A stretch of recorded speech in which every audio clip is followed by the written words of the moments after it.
Have you ever wondered why one of the greatest figures in biblical history, a man who resisted temptation, interpreted dreams, and saved nations, would marry a woman from a pagan priesthood?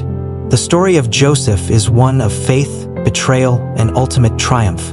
But tucked quietly in a single line of scripture is the name Asenath, the daughter of an Egyptian priest. She wasn't just his wife. She was a mystery the scribes dared not explore. Until now. Before Joseph stood before Pharaoh and became second in command over all of Egypt, he was just a slave with nothing but dreams and scars. The betrayal of his brothers was behind him, but the shadow of that betrayal clung to him like dust in the desert wind. Years in prison had changed him, not just hardened his body, but sharpened his spirit. So when Pharaoh summoned him to interpret a dream that no one else could, Joseph didn't just speak truth, he commanded destiny. And destiny, it seemed, came with a wife. Asenath was her name, the daughter of Potiphera, priest of On, a priest of Ra. In the eyes of Hebrews, she was as far from covenant as the golden calves yet to be built. She was royalty in the court of idols, raised in the gleaming temple city where sun worship ruled and the Nile dictated life and death. Her very bloodline was an affront to the faith of Joseph's fathers, and yet Pharaoh gave her hand to Joseph without hesitation, and Joseph accepted without a word of protest. But why? The historians give quiet answers. Alliances, politics, necessity. They point to Joseph's loyalty to Pharaoh and shrug.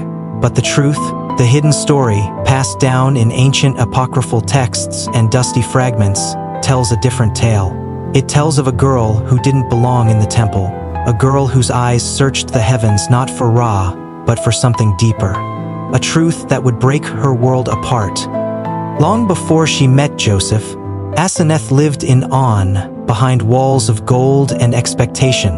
Her father, Potiphera, wasn't just a priest, he was a keeper of rituals, a guardian of sacred myths, a man obsessed with purity and tradition. Asenath was his jewel. Trained in language, astronomy, the geometry of pyramids, she was destined to be married off to a noble, possibly even a prince. Her beauty was legendary, yes, but it was her mind that made the court whisper. Too clever, too questioning, too curious. It was said she once stood alone in the great courtyard and challenged the priests during a solar festival.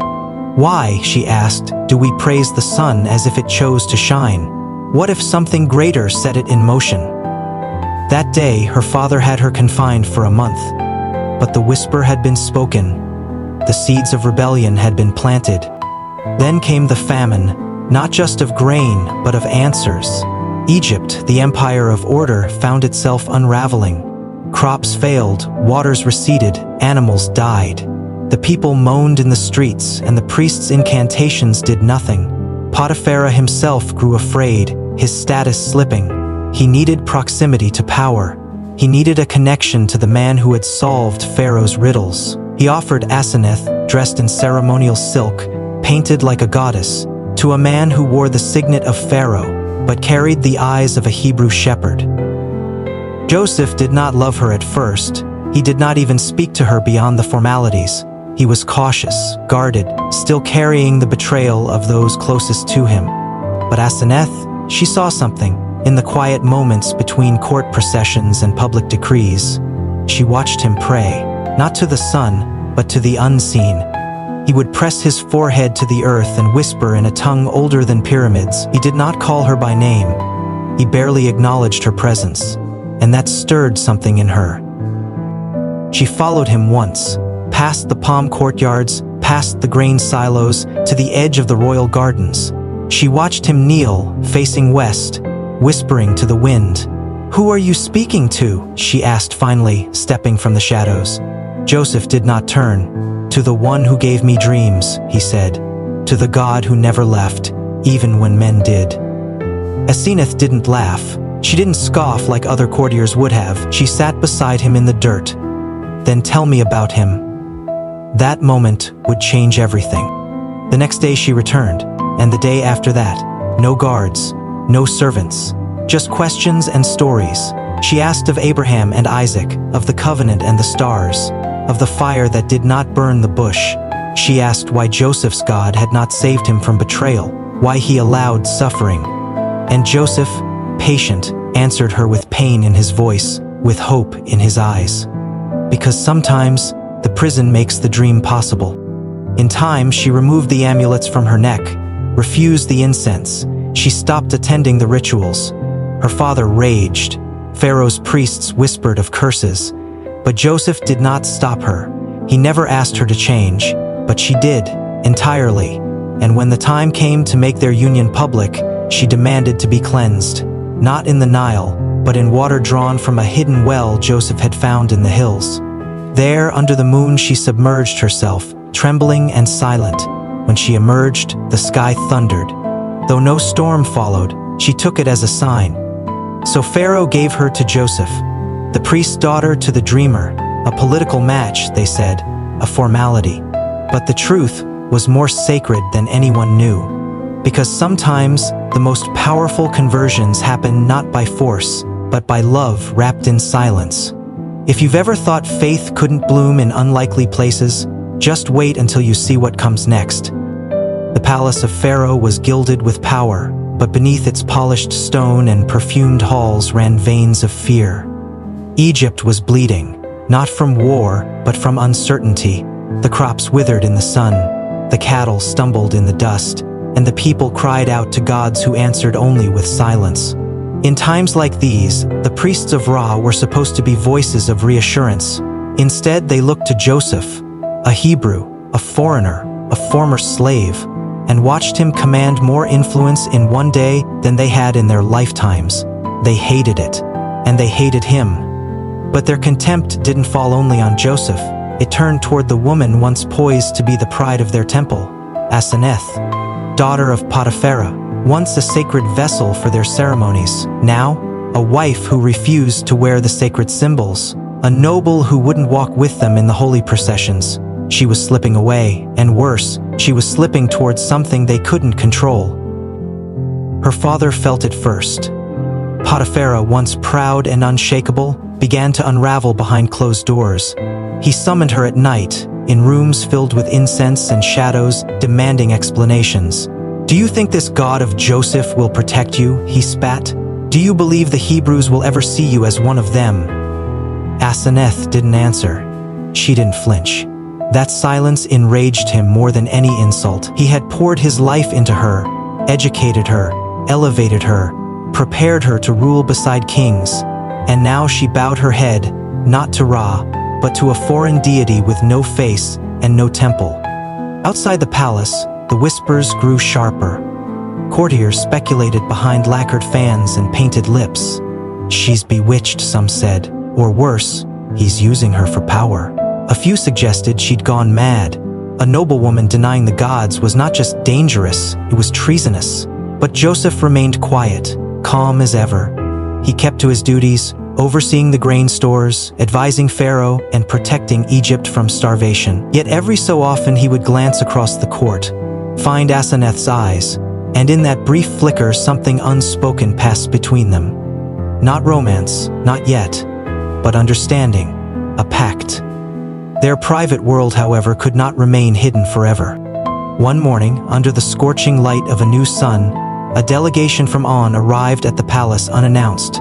12 priests, cloaked in white linen, heads shaved, eyes lined with kohl, walked in silent formation through the stone corridors. They came with a message, one that needed no parchment. They had come for Asenath. Potiphar stood at their head, his face like carved granite. "She will return to the temple," he declared. "Before Pharaoh's council, she has strayed, but she is with us. She will repent. She will lead the rites of Ra's revival. Egypt needs her." Joseph stood still, his expression unreadable. But in his chest, the old pain stirred, the ache of loss, of helplessness. He'd seen it before. His brothers, their laughter as they sold him, the merchants, indifferent as they chained him. And now, this, another attempt to take something sacred away from him.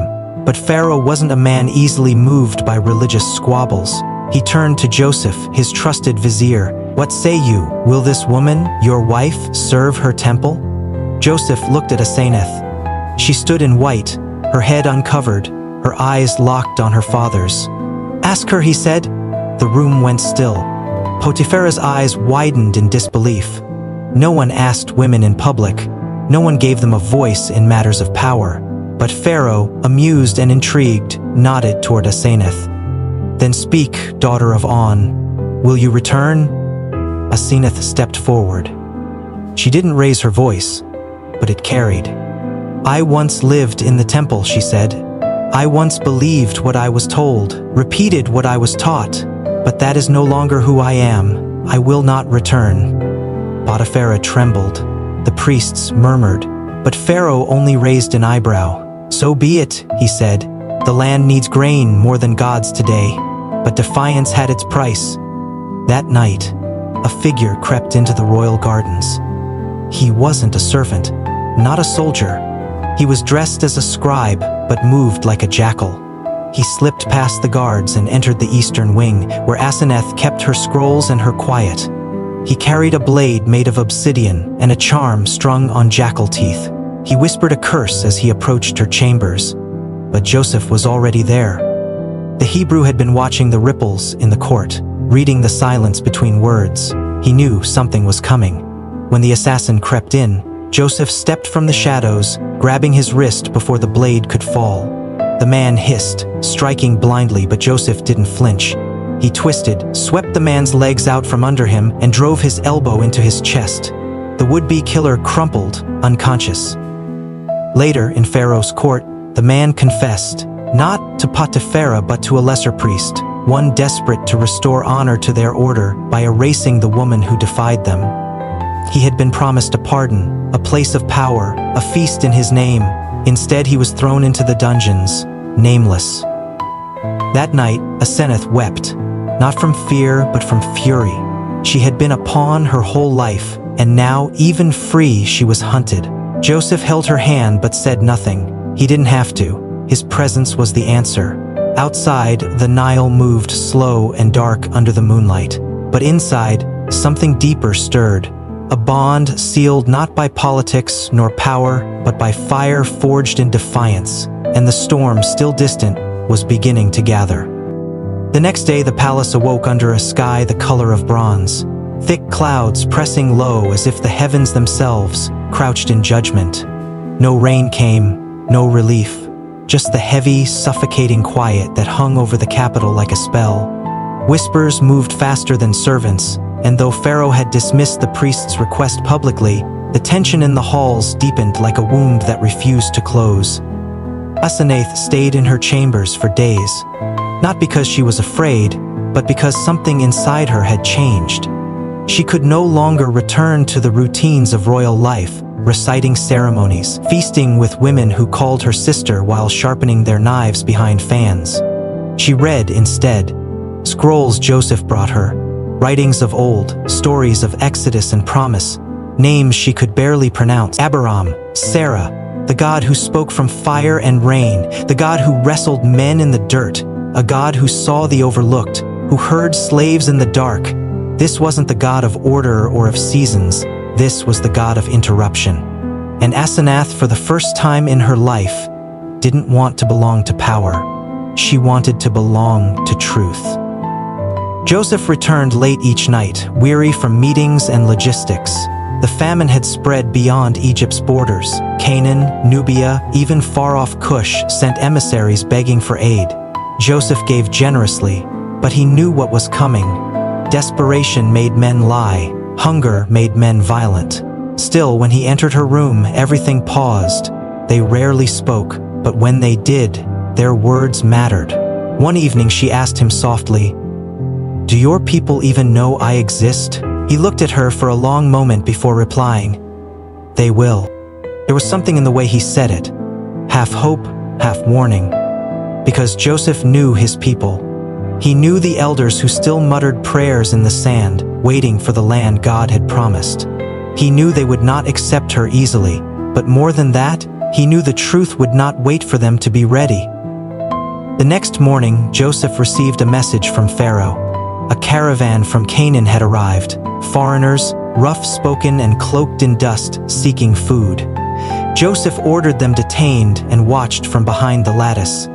Something about the way one of them moved, shoulders hunched like someone carrying guilt for far too long, made Joseph freeze. His brothers, the very men who threw him into a pit and sold him for silver, stood in the courtyard, not knowing they were staring into the eyes of the brother they believed dead. He didn't reveal himself, not yet. Instead, he ordered their sacks filled and their silver returned. He planted a royal cup in the youngest's bag and watched as panic erupted when the guards discovered the theft. He summoned them into the throne room. There, behind the veil, he listened as they pleaded for mercy, not for themselves, but for the boy Benjamin. And for the first time in decades, Joseph heard remorse. That night, he didn't sleep. He sat by the window in Asenath's room, eyes lost in the stars. She approached quietly, a blanket draped over her shoulders. "What is it?" she asked. He didn't answer. She sat beside him, their silence pressing into the space between them like a third presence. Finally, he spoke. "They're my brothers." She didn't ask which ones. She didn't ask how. She only said, "Will you punish them?" He turned to her, and his voice cracked for the first time she'd ever heard. "I don't know." And that, she realized, was the fracture inside Joseph. The thing no title could fix. He was a man called to forgiveness, but still bleeding from betrayal. A man who'd been given Egypt, but had never truly left the well where they abandoned him. A few days later, Joseph revealed himself. In a moment that shook the very stones of Pharaoh's halls, he wept so loudly that servants thought a death had occurred. He pulled his brothers close, not with anger, but with aching relief. "I am Joseph," he said. "Is my father still alive?" The reunion was messy, tears, apologies, confusion, but there was no revenge, only invitation. "Bring our father, bring your families, you will live in the land of Goshen." Asenath watched it all from behind the palace curtains, invisible but not absent. She knew what this meant. Joseph's world was coming to Egypt, and with it, judgment and promise. Later that night, he came to her, eyes red, face different. Lighter, somehow. He knelt at her side, took her hand and whispered, "I want them to know you, not just accept you, know you." She understood. It wouldn't be easy. Hebrews would see her as unclean, Egyptians would call her a traitor, but none of that mattered anymore. The path ahead was no longer paved with gold. It was carved in faith. Outside, the wind shifted. The air cooled. Somewhere deep in the land, an old man packed his belongings, unknowingly walking into prophecy. And as the night folded into silence, Joseph and Asenath prepared for what no history scroll would ever fully capture. The birth of a new people, from two hearts that were never supposed to meet. The land of Goshen lay green and fertile, a crescent of life tucked along the Nile's curve. Pharaoh had given it to Joseph's kin as a gesture of favor, but to Asenath it felt like exile. She stood at the edge of the settlement, the wind pulling at her veil as she watched the caravan approach. Dozens of wagons, children hanging from the sides, oxen bleating, elderly men hunched under the weight of memory. They were here, the family of the man she had chosen, the family who might never choose her. Joseph stood tall beside her, hand resting gently on her back, but he said nothing. He knew she didn't need comfort. She needed time, and time was a luxury neither of them had. Jacob was the first to step from the wagon, leaning heavily on a staff carved with the names of his fathers. His beard was white, his eyes cloudy but sharp enough to search for his lost son with an urgency that made the onlookers hold their breath. When Joseph stepped forward and knelt, there was a pause, a stillness so deep, the Nile itself seemed to hush. Then Jacob placed his hand on Joseph's head and wept. Not just for the reunion, but for the years lost to grief, for the disbelief that had become a habit. He held his son, and in that moment, the past seemed to collapse into forgiveness. But forgiveness wasn't easily extended beyond blood. When Asenath stepped forward, the silence returned. She wore no jewelry, no makeup, no signs of Egyptian royalty. Only linen and a single cord around her wrist. The cord Joseph had woven for her, from the same thread he used to mend his old shepherd's robe. She bowed her head respectfully, unsure whether to speak. Jacob's eyes narrowed. "Who is this?" he asked, voice weathered like desert stone. Joseph replied evenly, "My wife, Asenath." daughter of Potipharah. A beat, then another. Jacob's face did not change. Potipharah, the priest of On? Joseph nodded. She is not who she was, but Jacob turned away. That is not for you to decide. The words hit harder than a whip. Asenath felt her spine stiffen. The others in the caravan shifted, whispering. She had expected resistance, but not from a man like Jacob, not from someone who had wrestled angels and seen visions. She had thought faith made people open. Instead, it made some dig trenches. Joseph tried to speak again, but she touched his arm and shook her head. "It's all right," she whispered. "I didn't marry them." Still, the wound lingered. That night, she didn't return to the palace. She stayed in the small shelter Joseph had built near the grain stores, a place of simplicity, far from thrones and protocols. She ground barley with her own hands. She drew water from the well herself. She prayed. Not the prayers she had been taught in the temple. These were prayers without words, only breath, only longing. She prayed that the God who saw Hagar in the desert would see her now. But in the shadows of Goshen, old prejudices simmered. Some of Joseph's brothers, Levi in particular, refused to eat with her. "The blood of idols flows in her veins," he muttered. "We keep ourselves clean. Are we now to dine with the daughter of On?" Reuben, older and wearier, said little. He had his own guilt to carry, but he too kept his distance. Only Benjamin, the youngest, the one Joseph loved most, approached her, quietly, gently. He offered her a fig one morning as she knelt by the river. "Did it hurt?" he asked. "What? To leave everything you knew?" She looked up at him, surprised by the question. "Yes," she said, "but it would have hurt more to stay." Benjamin nodded, then sat beside her. "My mother was an outsider too, Rachel. She didn't grow up with idols, but she stole them once, carried them in her saddle. Father never speaks of it." Asenath smiled faintly. "We all carry things we shouldn't." From then on, Benjamin visited often. He asked questions no one else dared, about her childhood, about the temple, about the moment she stopped believing in Ra. And through those questions, Asenath began to feel something unexpected, belonging. It wasn't widespread, not yet, but it was a start. Meanwhile, Joseph struggled in the court.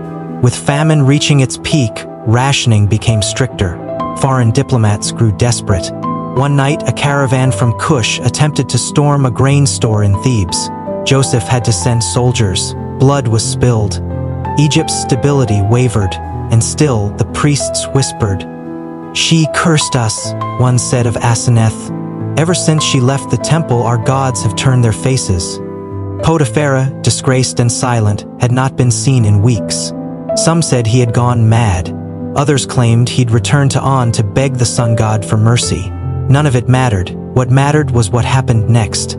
A letter arrived, sealed in wax and stained with soot. It was from On, a warning. Asenath must return. The temple is under siege, not by men, but by visions. The altar bleeds. The sun has turned against us. The priests blame her. Joseph read the letter twice. Then he set it down slowly and looked at her. "They think you brought this famine." Asenath stood motionless, the candlelight flickering against her face. "Then it's time I showed them what I really brought." Outside, the wind changed again. Dust rose along the horizon, and somewhere far across the sand, a temple trembled, not from quake or storm, but from the approach of one woman who was no longer afraid to be seen. The gates of On had once opened to her with the warmth of familiarity. Asenath remembered riding through them in a chariot beside her father, head held high, crowds bowing low. Now, the same stone lions that once flanked her arrival loomed like sentinels of judgment. The guards hesitated when they saw her, uncertain whether to salute or seize her. She wore no royal seal, no emblem of Pharaoh, only a pale blue robe and a simple sash, Joseph's sash, around her waist. They let her pass. Joseph had offered to come. So had several of his guards. But she refused them all. This was her past, and if she was to walk forward into truth, she had to pass through it alone. Inside, the city was quieter than she remembered. The markets, once booming with spices and gold, were thin with trade. The temple grounds, once perfumed with oils and flowers, smelled of old smoke and dried blood. A storm had passed here, though no cloud had ever crossed the sky. She made her way through the courtyards, barefoot, eyes steady. The priests gathered in clusters like vultures, robes dirtied, faces drawn. Some recognized her, others looked through her, as if expecting her to dissolve into the heat, but she didn't. Potipharah was waiting near the great altar. He looked smaller now. Time and disgrace had taken their toll. His once black hair was streaked with gray. His arms trembled as he leaned on a staff. Yet when he saw her, a flicker of the old fire returned. "You return in rags," he muttered, voice dry. "As a beggar?" She stopped 10 paces from him. "No," she said. "I return as your daughter." He barked a bitter laugh. "You were my daughter, until you threw your blood into the sand." Asenath stepped forward. "No, I poured it into the truth." He pointed toward the altar, where streaks of red marred the gold. "Do you see it? It bleeds. For weeks now, every morning, fresh as if from flesh. We cannot explain it. The gods are angry." "No," she whispered. "They're silent." "That's not the same." The words struck like stones. Several priests recoiled. Potipharah gritted his teeth.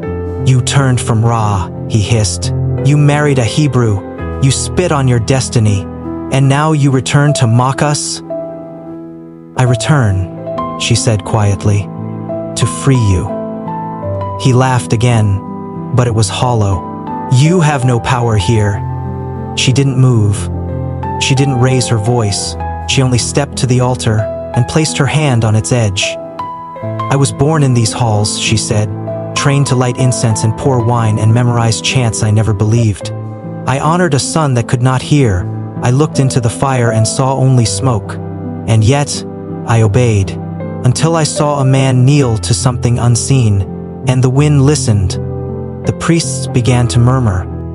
"I have come to tell you," she continued, "that the bleeding you fear is not a curse.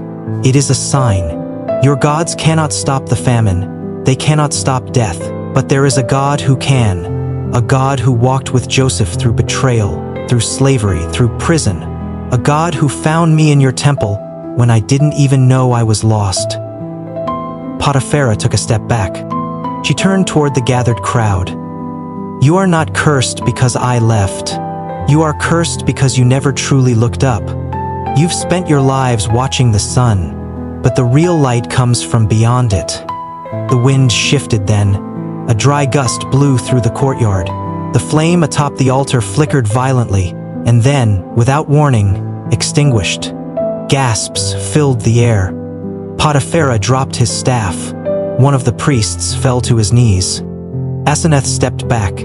Her heart pounded, not with fear, but with the heavy certainty of purpose. The altar had never gone cold before, not in living memory. One priest shouted, "It's an omen!" Another whispered, "She silenced Ra!" They began to unravel. Some shouted, some cried, some ran. And Potipharah, broken, confused, sank to his knees, covering his face. Asenath didn't linger. She turned and walked away, the silence behind her louder than any chant she'd ever heard in these halls. By the time she reached the city gates, the sky had begun to darken, not with storm clouds, but with dusk. The sun was setting, and for the first time in her life, she didn't feel the need to bow to it. She returned to Goshen under moonlight. Joseph stood waiting outside their home. He looked at her, dust on her hem, sweat on her brow, and asked only, "Did they listen?" "No," she said, "but they heard." He nodded. "That's enough for now." They went inside together, and though no one else knew what had happened, on that day, something shifted. The famine still gripped the land, but a quiet defiance now pulsed beneath the surface. A challenge had been issued, not to Pharaoh, not to the priests, but to every person clinging to a broken tradition out of fear. Asenath no longer needed to prove herself. She had done what few ever dared. She had walked into the heart of power and left it shaking. And far across the sand, the gods of Egypt watched their shadows grow long. The days that followed were thick with tension, the kind that clings to the skin like heat. In the palace, servants moved in hushed tones. In the temples, priests performed rites with shaking hands. And in Goshen, Joseph received more scrolls than grain shipments, each one bearing reports of unrest. Crops that should have revived were withering overnight. Livestock miscarried without cause. Entire villages awoke to find their wells turned bitter. It wasn't just a famine anymore. It was fear. Pharaoh summoned Joseph at dawn. The great hall was dim despite the hour, the air clotted with incense that failed to mask the sour tang of anxiety. Pharaoh sat rigid on his throne, gold flashing like fire under his robe, but his eyes, once so sure, now darted like a hunted animal's. "You've fed my people," he said, "but they grow restless. They speak of curses. They whisper about your wife." Joseph didn't flinch. Let them whisper. "They say she silenced the altar at On." "She didn't silence it. She revealed it." Pharaoh leaned forward. "Is this your doing, Joseph? You brought order? Now the gods are bleeding. My priests fear you. They want her exiled, or worse." For the first time in years, Joseph felt something old stir in him. A spark of the boy sold by his brothers, the prisoner left to rot. He stepped forward. "When I came to you," he said, "I had nothing but a dream. You believed me, not because of birthright, not because of gods, but because truth rang in your bones. That truth hasn't changed. Asenath is not your threat, but if you harm her, your dreams will dry up like your fields." The silence that followed was long and terrible. Then Pharaoh leaned back. "She may stay, for now." But the message was clear. The ground was shifting beneath them all. Back in Goshen, Asenath felt it too. Women who once brought her figs and salves now kept their distance. Children were pulled away when she passed. Even some of Joseph's own family, though polite, avoided eye contact. The memory of On clung to her like smoke. Only Benjamin remained unchanged. And slowly, Joseph's youngest son, Manasseh, began to cling to her robes as she walked, asking endless questions. "Why do the stars move like that? Did your God make lions too? Can I have a dream like Papa?" She answered every one. At night, she and Joseph lay in silence, their fingers intertwined, their breath rising in tandem like a single spirit.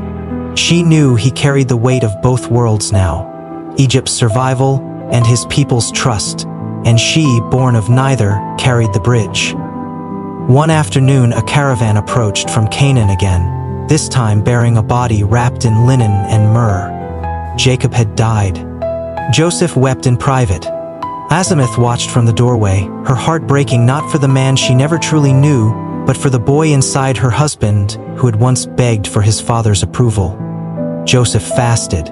Then he ordered the entire household to prepare for a burial unlike any Egypt had seen. He would bury Jacob in the land of his fathers.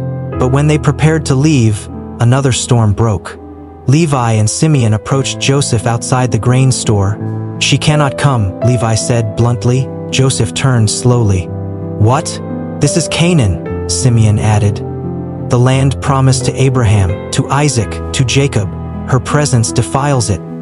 Joseph's fists clenched. "She is my wife. She is Egyptian. She is not." Levi's voice was cold. "You cannot force blood into a covenant." Asenath stepped out before Joseph could speak.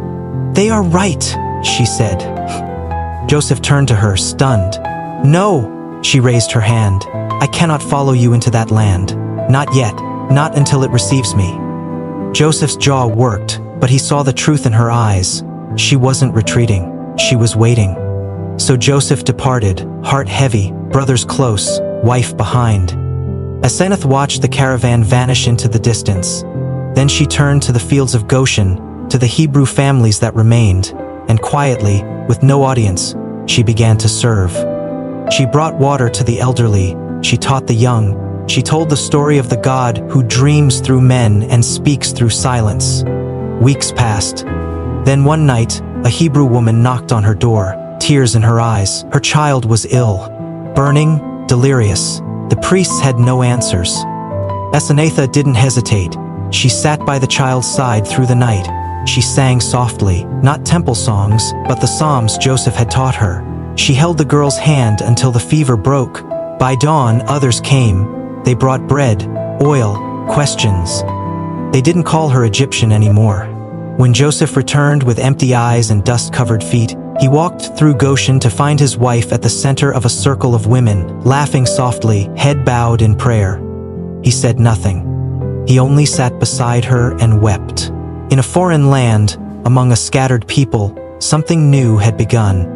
Not by decree, not by miracle, but by faith that refused to be turned away. And high above, beyond Ra's reach, a different sun rose. Manasseh was 7 the first time he asked his mother why people bowed to his father but not to her. The question struck like an arrow. Clean, honest, innocent. Asenath knelt down and smoothed his hair. "Because your father saved a kingdom," she said gently, "and I saved only myself."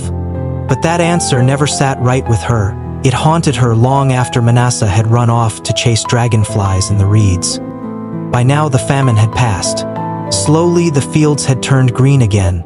The granaries emptied less each month. Birds returned to the skies over Goshen, and laughter began to echo between houses.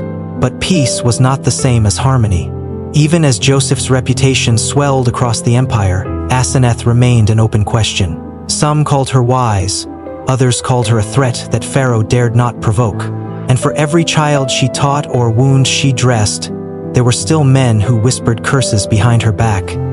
She never flinched, but Joseph noticed, and it weighed on him. He tried to bridge the gap, tried to bring her into more councils, into more official gatherings. Pharaoh tolerated it, but never welcomed it. "She is your wife," he said once, almost as if apologizing, "not mine." And Joseph understood. The world would not change for love alone. One evening he brought Asenath a gift, a scroll wrapped in silk, written in ancient Hebrew. "It's the Book of Beginnings," he said. "From my father's collection. I want you to read it." She unrolled it with care, fingers tracing the words slowly. She had learned the language in secret, her tongue twisting over the strange syllables until they became natural. The first line stilled her breath. "In the beginning, God created the heavens and the earth, not Ra, not a pantheon, one." That night, she stayed up reading by oil light until her eyes ached, and something inside her shifted again. She saw herself not just as a wife to a prophet, not just as the woman who left a temple behind, but as the beginning of something new. A bridge not just between cultures, but between faiths. She was not the last of her kind. She was the first. Time moved as it always does, slowly. Then, all at once, Joseph aged. His hair grayed, his movements stiffened. Manasseh and Ephraim grew into men, sharp-eyed, strong-willed, marked by the fire of two worlds. They trained in the palace, but spent their evenings in Goshen. They learned Egyptian law by day and Hebrew stories by night, and through it all, Asenath was their compass. She taught them not to be ashamed of who they were, not to bow to gods of convenience, not to use strength as a weapon, but as a shield. "You are sons of the dreamer," she told them, "but your bones belong to the land of dust and flood. You are the future both sides never saw coming." But not everyone agreed.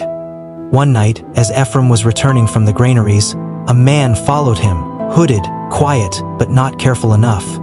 Ephraim turned at the last moment and disarmed him with a blow that cracked ribs. The attacker gasped for breath and spit a curse. "Your mother's blood will drown you."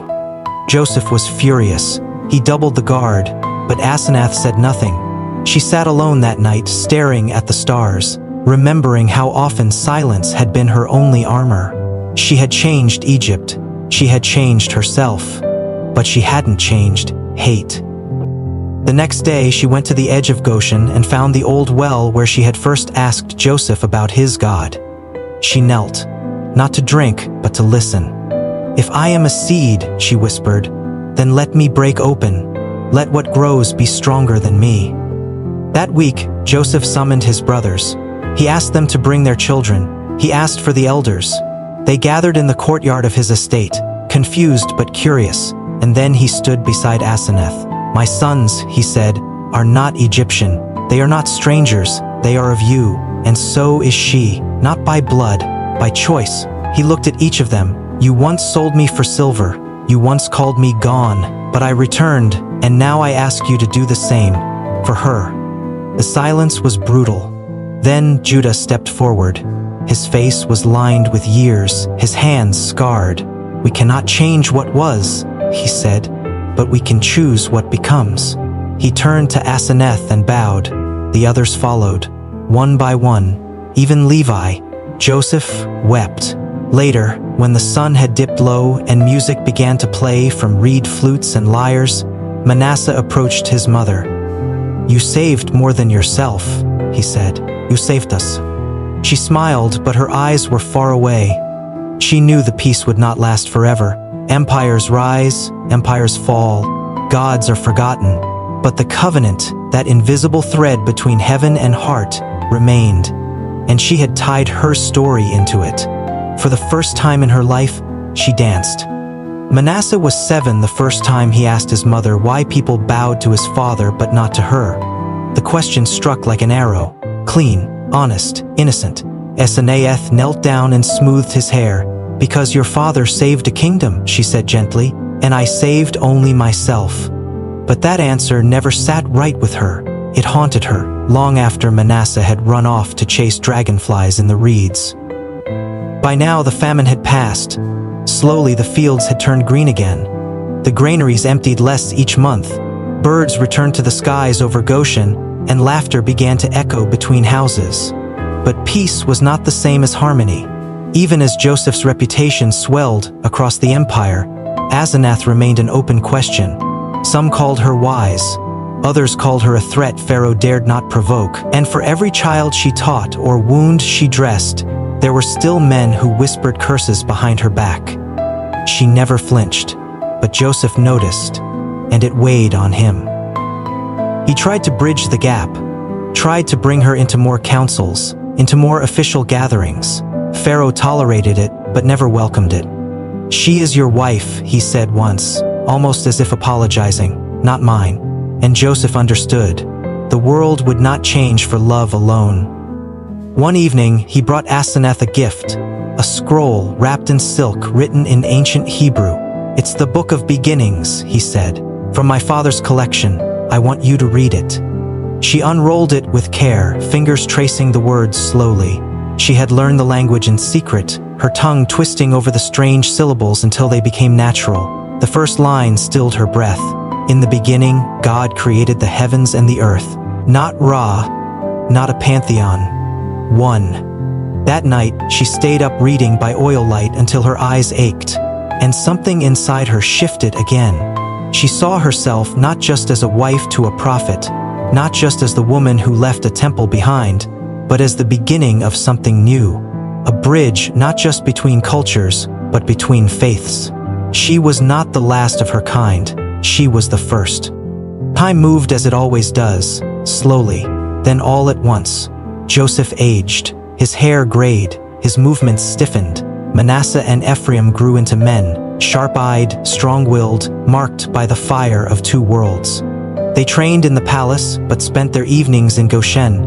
They learned Egyptian law by day and Hebrew stories by night, and through it all, Asenath was their compass. She taught them not to be ashamed of who they were, not to bow to gods of convenience, not to use strength as a weapon, but as a shield. "You are sons of the dreamer," she told them, "but your bones belong to the land of dust and flood. You are the future both sides never saw coming." But not everyone agreed. One night, as Ephraim was returning from the granaries, a man followed him, hooded, quiet, but not careful enough. Ephraim turned at the last moment and disarmed him with a blow that cracked ribs.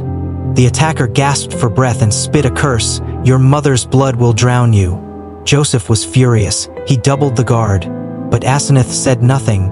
She sat alone that night, staring at the stars, remembering how often silence had been her only armor. She had changed Egypt. She had changed herself. But she hadn't changed hate. The next day, she went to the edge of Goshen and found the old well where she had first asked Joseph about his God. She knelt, not to drink, but to listen. "If I am a seed," she whispered, "then let me break open. let what grows be stronger than me." That week, Joseph summoned his brothers. He asked them to bring their children. He asked for the elders. They gathered in the courtyard of his estate, confused but curious, and then he stood beside Asenath. "My sons," he said, "are not Egyptian. They are not strangers. They are of you. And so is she. Not by blood, by choice." He looked at each of them. "You once sold me for silver. You once called me gone. But I returned, and now I ask you to do the same. For her." The silence was brutal. Then Judah stepped forward. His face was lined with years, his hands scarred. "We cannot change what was," he said, "but we can choose what becomes." He turned to Asenath and bowed.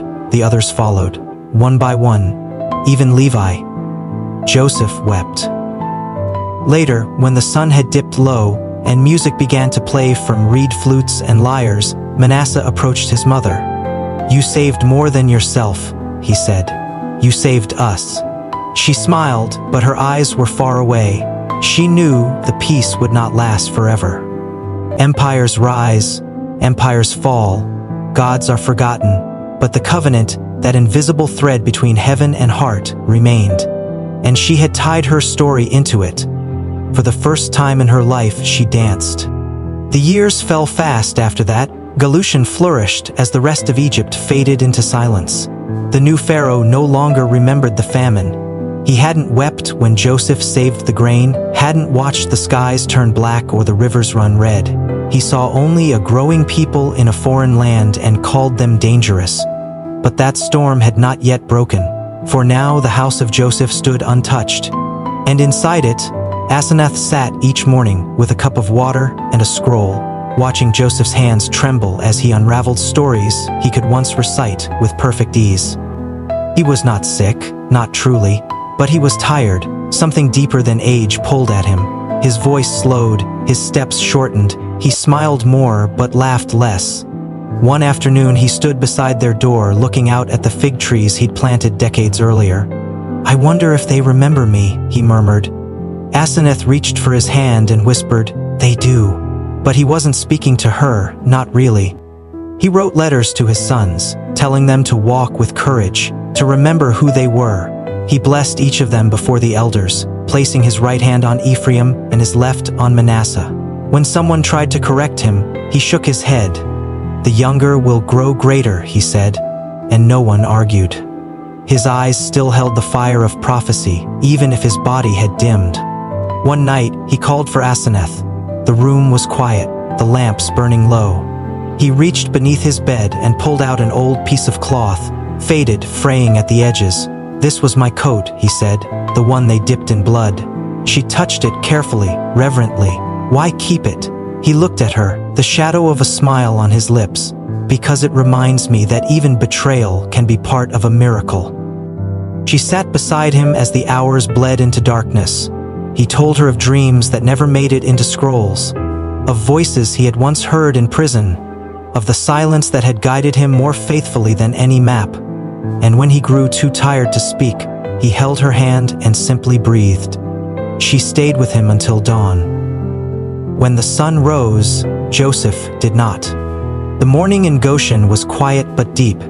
No pharaoh ordered a pyramid. No priest lit a flame in the temple. But the people, Hebrew and Egyptian alike, gathered in the fields, laid stones in the shape of a circle, and wept. His sons carried his body with dignity, and Asenath walked behind them, not as a widow, but as a witness. She remembered every word he'd spoken to her in their first months together, every prayer he whispered when he thought she wasn't listening, every time he looked at her as if she were not a symbol, but a soul. And as they buried him in the land of his fathers, she placed her own scrolls beside his grave. Stories he had inspired, prayers she had written, truths she had claimed. After the burial, the people lingered. Some approached her, some touched her robe. No one called her Egyptian. No one looked away. In the weeks that followed, Asenath stayed in Goshen. She taught the children, wrote letters for the elders, and passed down the names that would later echo across deserts and mountains. She never remarried. She never sought power. Her story, as it had always been, was not about control. It was about choosing to believe when no one else would. One morning, Manasseh found her sitting by the well, her eyes closed, lips moving in a prayer he couldn't hear. He waited until she opened them. "Will you ever leave?" he asked. She smiled. "I already have, many times, but this is the only place I return to." He knelt beside her. "When people speak of you, what do you want them to remember?"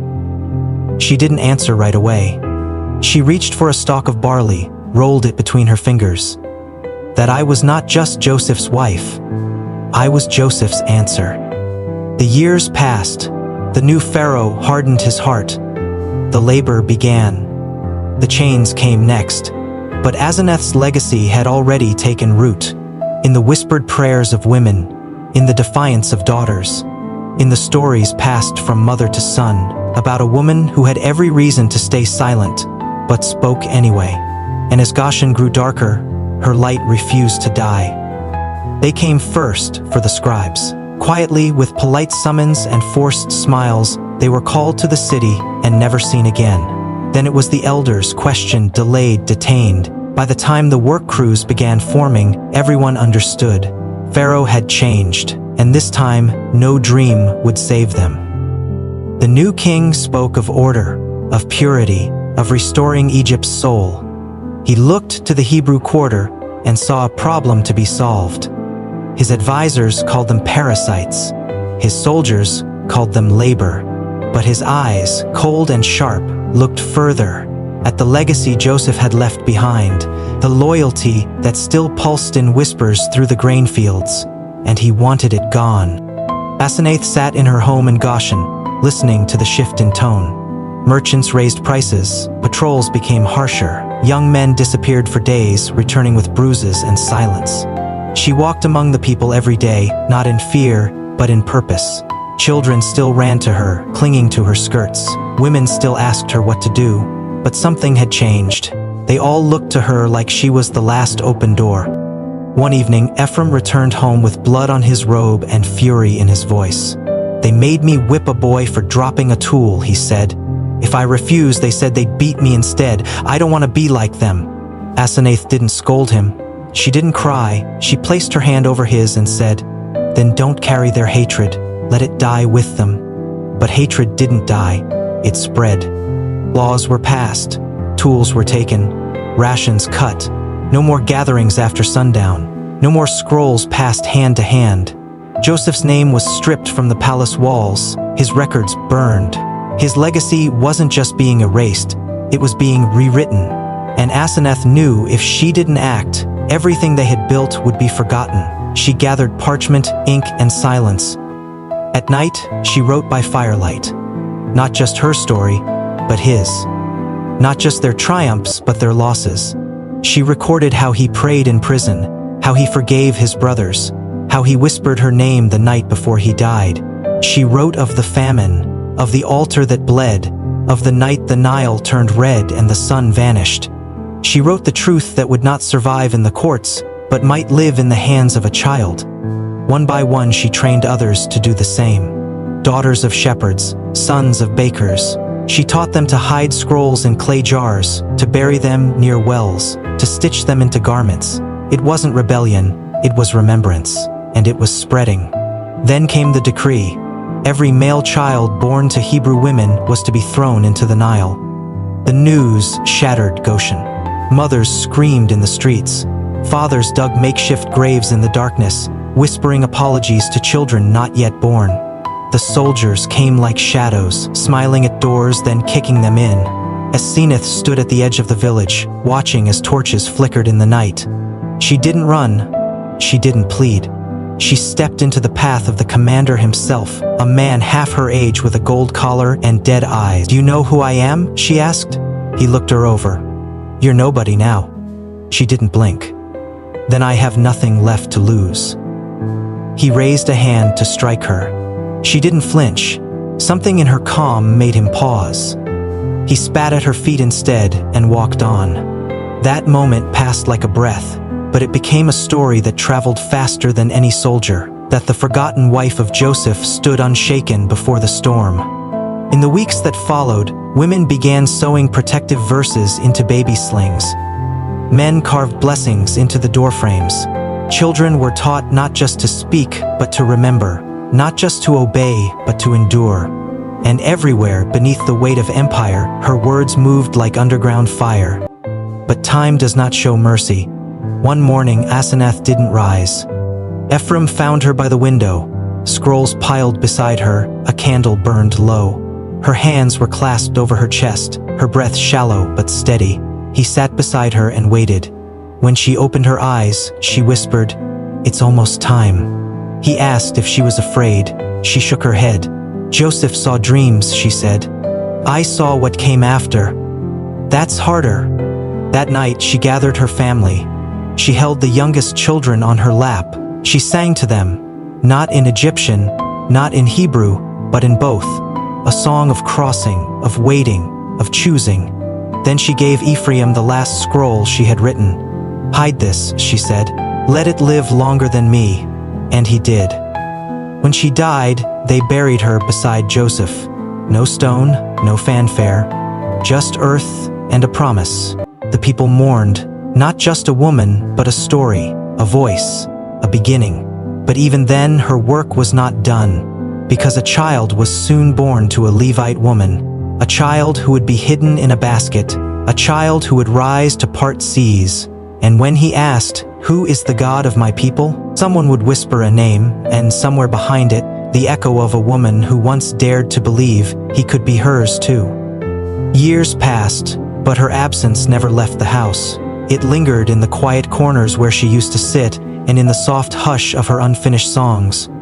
Ephraim kept her last scroll hidden beneath a stone slab in a dry place near the well. He visited often, though he never told anyone why. He didn't have to. They all felt it. That something precious had been planted there, something no tyrant could steal. Goshen changed. The walls of the fields crept closer with each passing season. Overseers barked louder. Tools were no longer shared, they were issued and counted. Hebrew boys grew up knowing how to dodge whips and avoid eye contact. Hebrew girls learned how to keep secrets and store grain in hems. But through it all, Asenath's teachings remained. She had prepared them not just for survival, but for something more, something holy. The women she had trained took her place like flame passed from one candle to the next. They copied scrolls by lamplight, whispered forbidden prayers in the kitchens, and told stories in the cadence of lullabies. Her name was rarely spoken aloud, too risky, but everyone knew who she was. When babies cried too loud during patrols, mothers would hum the old song, the one that blended two languages in one breath. When punishments came, when names were taken, when hope ran low, someone would always say, "Remember what she said. Truth can't be erased." Ephraim and Manasseh rose as leaders, not through ambition, but through memory. They didn't wear robes or carry staffs. They carried stories. When younger men burned with fury and called for revolt, Ephraim would lift one hand and remind them of his mother's way. "We don't fight with fists, we fight with what outlives fire." That became the motto of the hidden gatherings, etched into the inside of water jugs and whispered across trenches in the fields. What outlives fire? One spring, a rumor spread from house to house. Pharaoh's daughter had rescued a Hebrew infant from the Nile. No one knew the mother, no one could find the father, but the boy had survived, and that meant something. Elders began to speak again, carefully, in code. "The time is near," they'd say. "The story isn't done." Ephraim knew it too. One night, he took out the final scroll, read through it line by line, and realized it didn't end. It paused. The last sentence trailed off, unfinished, as if Asenath had known she wouldn't be the one to close it. And so, Ephraim did what he'd watched her do 100 times. He picked up a reed, dipped it in ink, and wrote the next line. He didn't add his name. He didn't try to sound wise. He simply recorded what was happening, what the people needed to remember. Soon, more scrolls followed. The secret library beneath Goshen's wells grew. Clay jars, sealed and hidden. Threads of truth woven through generations. When soldiers searched homes, they found nothing. But when grandmothers cradled newborns, they told them of a woman who once stood before Pharaoh's priest and said, "I see the sun, but I kneel to what made it." That line outlived every plague, every edict, every king. One night, decades after Asenath's passing, a fire tore through part of Goshen. It started near the grain silos, likely sabotage, and spread fast. Homes were swallowed. Ash rained from the sky. Ephraim, now gray-haired and slower on his feet, rushed into the blaze with 2 others. He didn't go for valuables. He went for the well, the jars. By morning, everything was gone. Everything but the underground chamber. The scrolls were intact. The story had survived the fire. And when the child from the Nile returned as a man and declared, "Let my people go," it was not just the voice of Moses that echoed through Pharaoh's courts. It was 100 voices behind him, buried beneath dust and silence.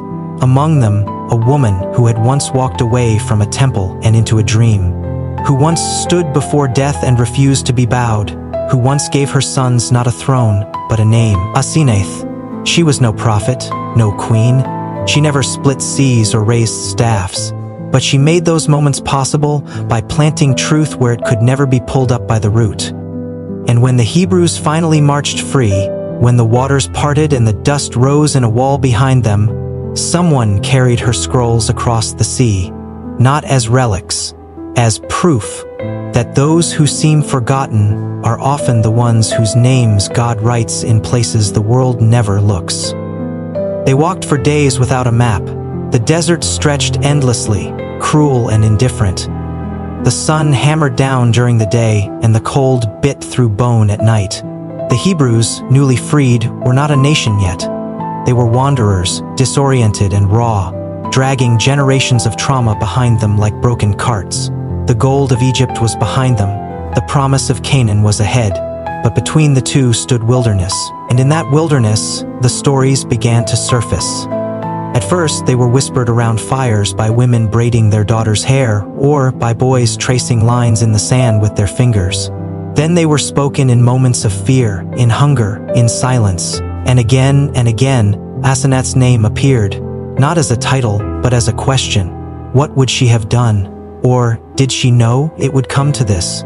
Her teachings had not vanished. They had traveled, tucked between jars of grain and inside the hearts of those who'd sat at her feet. Ephraim, now older than his father had been when he died, became a voice of reason among the restless. He kept a satchel close to his chest at all times. Within it, the scrolls. Not because he feared they'd be lost, but because he knew what they meant. They weren't just words. They were architecture, foundation, the unseen frame that held their identity together when Egypt tried to tear it down. When water ran low and tempers rose, some cried out to go back. Back to food, back to shelter, back to predictability. At least we knew where we stood in Egypt, they grumbled. Ephraim stood on a ridge one evening and held up a scroll. "You stood in chains," he said, "and she broke them before any of us did." That night, the people sat longer around the fire. They asked him to read from the scroll. He didn't read the laws or the blessings. He read her words, her description of Joseph's hands, her memory of their first shared silence, her account of Pharaoh's court and how truth made even gods grow still. And for a moment, the desert felt less empty. In the months that followed, Moses emerged fully as a leader, a prophet not of comfort, but of confrontation. He challenged, he called down plagues, he climbed mountains and returned with fire in his voice. And though his name carried the authority of heaven, even he, when alone with Ephraim, asked, "Did your mother believe this would happen?" Ephraim smiled faintly. "She believed it already had. We're just catching up." When the commandments were given and the ark built, there was debate over what else to include. The tablets, yes. The manna jar, of course. Aaron's staff. But Ephraim added one more thing without discussion: a scroll. Tightly rolled, bound in linen, written in a hybrid tongue. It didn't name her outright, but everyone who had walked through Goshen knew where it came from. Some objected. She wasn't a prophet. She wasn't Hebrew by birth. Ephraim looked them in the eye. She wasn't. and yet we wouldn't be here without her. In time, the name faded again, not erased, but absorbed. Her teachings became part of other prayers. Her phrases echoed in later psalms, her wisdom embedded in proverbs. But every so often, a woman would tell her daughter about the one who stood in a temple and said, "The sun is not enough." A scribe would find an old scroll and pause at the script, recognizing the signature of a voice that walked between two worlds. And when prophets spoke of justice, of mercy, of covenant, they unknowingly repeated what Asenath had once whispered alone in a garden. She became less a figure and more a root, a branch in the tree of Israel that no one carved a plaque for, but everyone grew from. When the people finally reached the border of Canaan, Ephraim stood at the front with his brother. They weren't the oldest, they weren't the loudest, but they were trusted. When the spies were sent in, it was understood that the sons of Joseph walked not just in their father's shadow, but in their mother's defiance. They had learned how to see land as promise, not possession. How to lead with conviction, not fear. The crossing came, the Jordan parted, the people entered. But even then they remembered the wilderness, the fire, the woman who taught them how to survive what they hadn't yet seen. And though her name was rarely spoken in the open, it was sung in the bones of the ones who came after. Because history remembers kings and prophets, but legacy remembers mothers. They built homes from stone and clay. They planted vineyards and orchards. They learned the rhythm of seasons, no longer ruled by taskmasters, but by the land itself. Israel had come into its inheritance, and with it came the slow, fragile process of becoming a people. Not just by blood, but by story. And stories, like seeds, don't always grow the same way twice. In Shiloh and Bethel, elders gathered by firelight to recite the scrolls passed down from the desert years, the great acts of Moses, the laws from Sinai, the song of Miriam. But in the homes, in the margins, among the women and the quiet, a different story survived. A story of a girl born to a priesthood she would later abandon, of a marriage not arranged by men, but by destiny, of a woman who heard the voice of God before anyone gave her permission to. Asenath's name was not carved into stone. No temple bore her likeness, but in the oral traditions carried by daughters, her fire still burned. They told of her defiance, her wisdom, her ability to carry faith inside a place that hated it. And they told their daughters too, "You are not less because you come from the wrong side of a line. She crossed that line once and we are still walking it." One generation later, a girl named Sarah, rumored to be Joseph's great-granddaughter, asked her mother why there were no women among the elders. Her mother didn't answer. She handed her an old scroll, one written in a language Sarah could barely read, a blend of Egyptian curve and Hebrew edge. She studied it for months, and when she read it aloud, it didn't sound like doctrine. It sounded like memory. Breath. Elsewhere, a young boy training as a scribe in Hebron stumbled across a sealed jar in a collapsed shelter. Inside were 3 scrolls, brittle and near dust. 2 were genealogies. The third was personal, scrawled in tight, disciplined strokes. It began with a single line, "I once believed the sun heard my prayers. Now I know it was silence that answered, and silence was enough." He didn't understand it then, but he copied it word for word. He added it to the margins of a larger story. That story traveled with merchants, and one day it reached a scholar in a distant village who recognized the phrasing. He whispered to his peers, "This must be one of hers." They didn't speak the name, but they passed the line on. In synagogues and schools, the name Asenath faded, but her fingerprints remained on the very text that denied her. When scribes copied Joseph's tale and reached the part about his wife, they hesitated. Some left her unnamed, others wrote Asenath, daughter of Potipharah. A few added footnotes, a convert, a mystery, a gift from Pharaoh but not his to give. But among the mystics, the question lingered, how could Joseph, so faithful, marry a pagan? The answer, never loud but always near, was this: because she was never pagan to begin with. She was chosen before she chose, called before she knew who was calling. And like the bush that burned but was not consumed, Her story was lit with divine fire, but survived outside the frame. The rabbis debated. Some said she converted, others claimed she was secretly descended from Jacob's line through Dinah. A few dismissed her entirely, calling her an inconvenient detail. But outside the debate, women kept telling her story to each other. Because they knew what it meant to be dismissed, to be inconvenient, to be powerful in ways men don't write down. Hundreds of years later, in a small Judean village, another girl would face the question of faith and scandal, of calling and shame. And though no scroll ever connected them, somewhere in her blood there was a memory of a woman who heard God before any man confirmed it. A woman who bore sons who led not with swords, but with scrolls. A woman who believed before belief had structure. And in that way, Asenath was never forgotten. She was buried in the margins of holy books, in the silences between verses. She was the dust on the edge of parchment, the pause before the prophet speaks. She was the mother of a generation that didn't know her name, but carried her courage anyway. And if history looked away from her, heaven never did. It was centuries later, during the exile, when her name surfaced again, not in scrolls or sermons, but in the mouths of those walking in chains. Jerusalem had fallen, the temple burned, the people scattered like wind-blown ash across Babylon and beyond. Faith, once housed in walls of gold and cedar, now had to live in the human voice alone. And when the elders forgot, the women remembered. They remembered a woman who once stood far from her homeland, who had no sanctuary and no tribe to protect her. A woman who once worshipped at an altar that bled, and still found a way to believe in something purer. As the captives walked into a foreign city filled with idols and towers, some whispered, "She walked through this too." And she chose to stay faithful. The name passed like a secret between mothers and midwives, between cooks and caretakers, rarely recorded, but always recalled. Among the scribes, some began collecting forgotten writings, scrolls not canonized, memories not fully erased. One such scroll told a fuller version of her tale, a fictionalized account by some, apocryphal to others, but to those who had suffered displacement, it was gospel.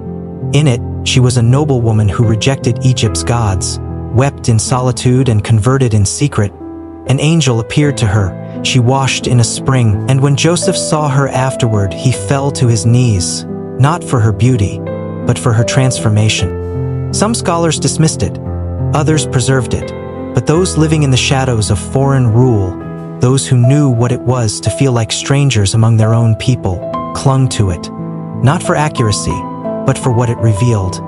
That holiness could rise from the most unlikely ground, that purity wasn't about birthright, it was about choice, that the God of Abraham could find someone in a temple of idols and whisper truth just as clearly. When the Persians rose and the Babylonians fell, a new remnant returned to the land of their ancestors. They rebuilt what they could, they restored what they remembered. But with every stone laid and every scroll recopied, a quiet question returned. How much had been lost?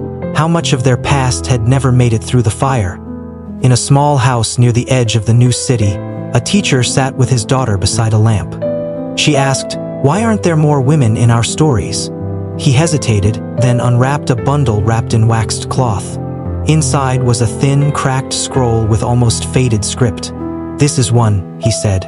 "We don't read it in the temple, but it's still ours." She read it slowly, tracing every line with her finger. When she finished, she said, "She doesn't sound like anyone else." Her father nodded. She wasn't. And so her story survived, not because it was shouted from mountaintops, but because it was passed from hand to hand like flame. It lived in the shadows where truth often hides, where memory becomes rebellion, where faith defies forgetting. Later, during the rise of the Romans, Jewish philosophers and poets reached back through time and tried to reconcile the woman in Joseph's story. They reimagined her.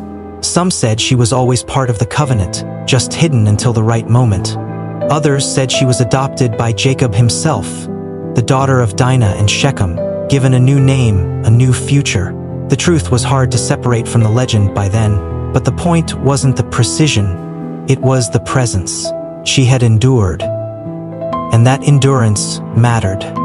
In times of occupation, of silence, of state-sanctioned forgetting, she represented something dangerously sacred, a reminder that faith is not inherited like land, but forged like fire, that even a daughter of idols could become the mother of a nation, that God does not only speak through patriarchs and prophets, but sometimes through a woman no one expects.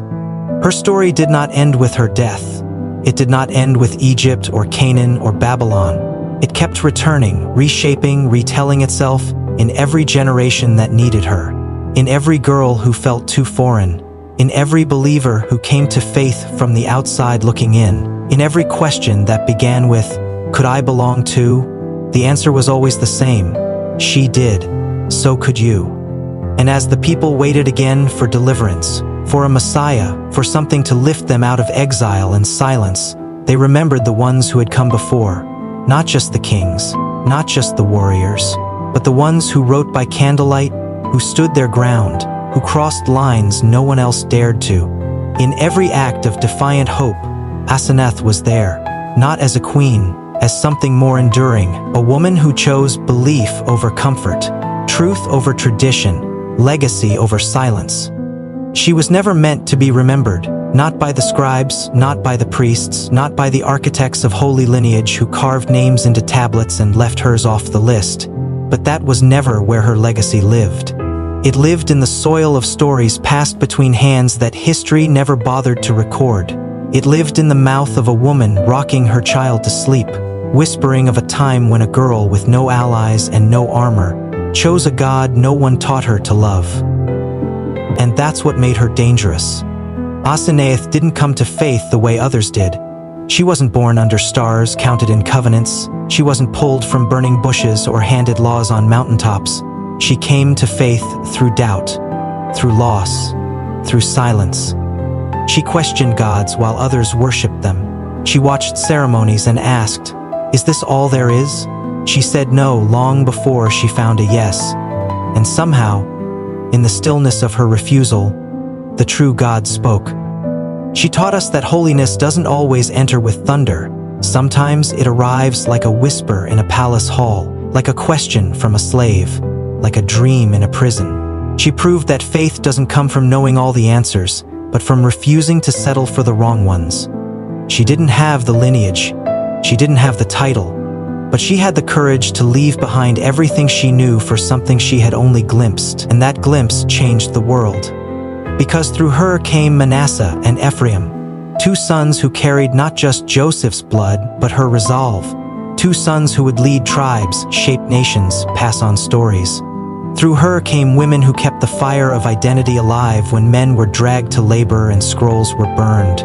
Through her came a theology of inclusion, whispered not in courts but in kitchens, stitched into cloaks, etched into the back of jars hidden beneath sand.